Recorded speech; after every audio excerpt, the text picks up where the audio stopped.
जंगल में दो दोस्त। कहानी क्या है कहानी। गंगा नदी के किनारे हरा भरा जंगल था, जहाँ सभी जानवर खुशी खुशी रहते थे। उस जंगल में दो पक्के दोस्त रहते थे, मोती नाम का मोर और चिंटू नाम का चीता। मोती पहले रंग बिरंगे पंखों और खूबसूरत नृत्य के लिए मशहूर था।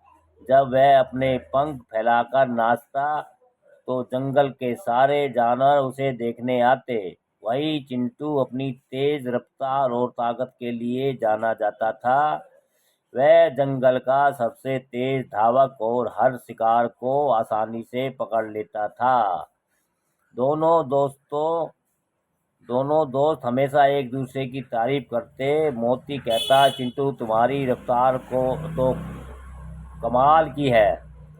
और चिंटू जवाब देता, मोती तुम्हारे पंखों की खूबसूरती का तो कोई जवाब ही नहीं। जंगल में सब उनकी दोस्ती की मिसाल देते थे।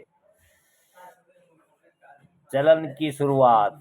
भैया वैसे तो दोस्ती थी, अब जलन की शुरुआत कैसे होती है।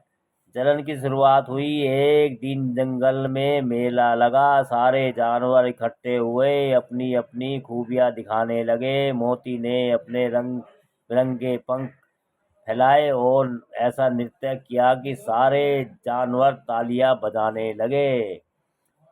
भालू बोला, मोती तुम तो जंगल का सबसे खूबसूरत जानवर हो। यह सुनकर चिंटू को अच्छा नहीं लगा। उसे लगा कि सारा ध्यान मोती पर ही क्यों जा रहा है। अगली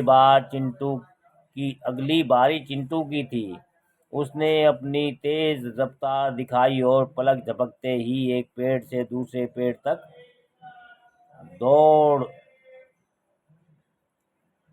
गया। सारे जानवर चिल्लाए, वाह चिंटू तुम तो सबसे तेज हो। लेकिन मोती को यह देखकर जलन होने लगी। उसे लगा कि चिंटू उससे ज्यादा तारीफ पा रहा है।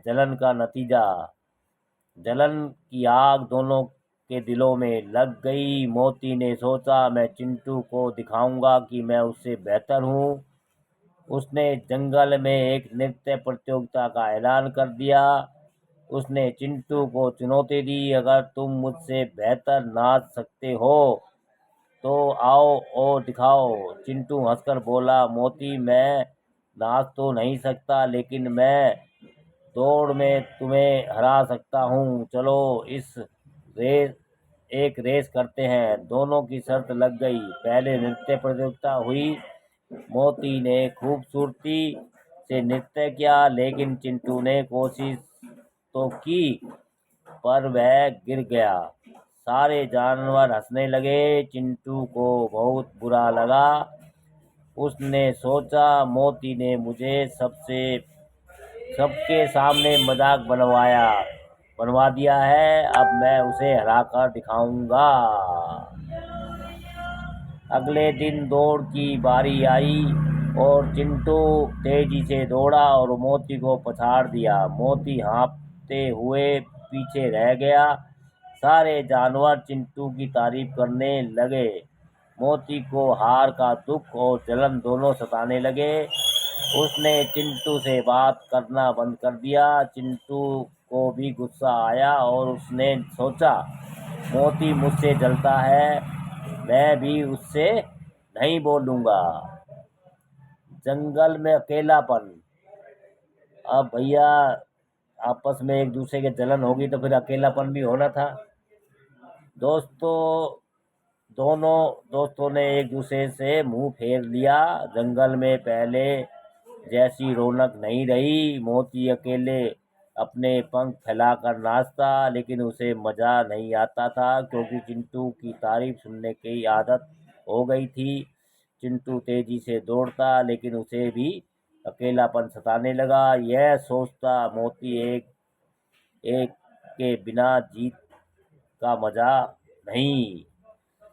एक दिन जंगल में शेर आ गया। उसने मोती को देखा और उस पर हमला करने की सोची। मोती डरकर भागने लगा, लेकिन वह तेज नहीं दौड़ सकता था। तभी चिंटू ने उसे देख लिया।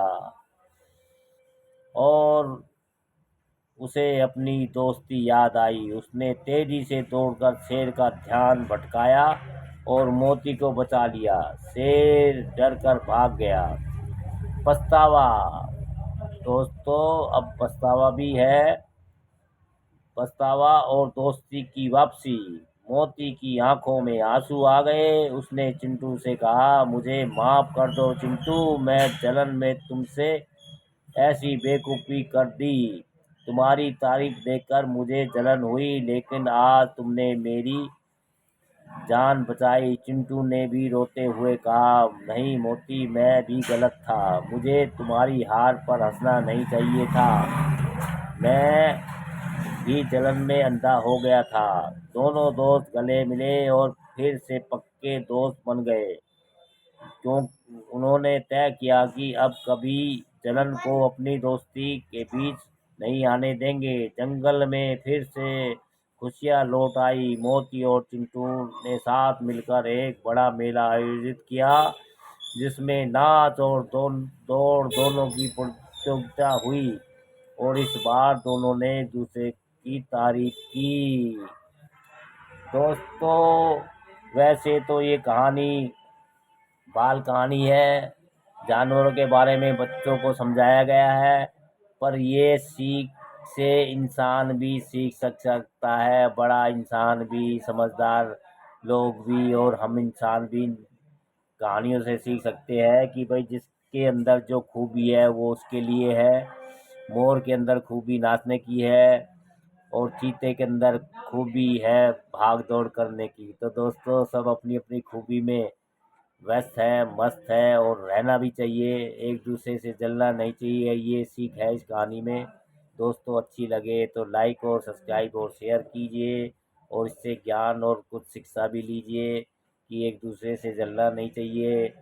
दुख दर्द में एक दूसरे के काम आना चाहिए। दोस्तों, कहानी में जंगल के दो दोस्त के बारे में कहा, लेकिन यही कहानी हर इंसान पे भी लागू होती है, अगर कोई सोचे समझे तो। दोस्तों,